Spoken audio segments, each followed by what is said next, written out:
Au moment où toutes les forces vives de la nation sont consultées pour la restauration des institutions, l'intersyndicale du commerce se positionne comme un partenaire au regard des problèmes que rencontre depuis plusieurs années le secteur du commerce au Gabon. Depuis plusieurs décennies, les commerçants du Gabon vivent un véritable calvaire. Du fait des contrôles intempestifs et parfois sans objet réel, soldés par des paiements d'amendes exorbitantes sans quittance du trésor en contrepartie.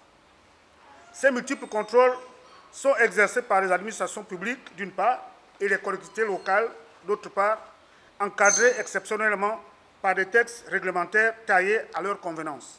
Des problématiques bien identifiées qui ne demandent que l'applicabilité d'un certain nombre de mesures pour relancer la machine commerce. Il conviendrait de revoir certains textes législatifs qui donnent qualité à plusieurs administrations de faire la même chose, notamment l'ordonnance 5078, conscient des enjeux économiques du moment, tout en consolidant notre statut de contribuable, nous proposons 1.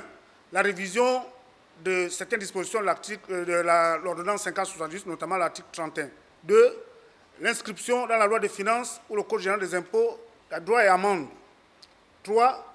L'élimination du droit de timbre perçu par les collectivités locales contre l'attribution d'un numéro d'identification fiscale par les services des impôts. 4. Le paiement, même par échéance, de la dette intérieure, ce pour encourager les investisseurs. 5. La valorisation des syndicats de commerçants afin d'harmoniser le dialogue social entre les administrations et les opérateurs économiques. L'intersyndicale, qui comprend 14 syndicats, salue à l'unanimité la prise de pouvoir par les militaires le 30 août dernier et dit sa disponibilité à travailler pour le bien-être de la population gabonaise.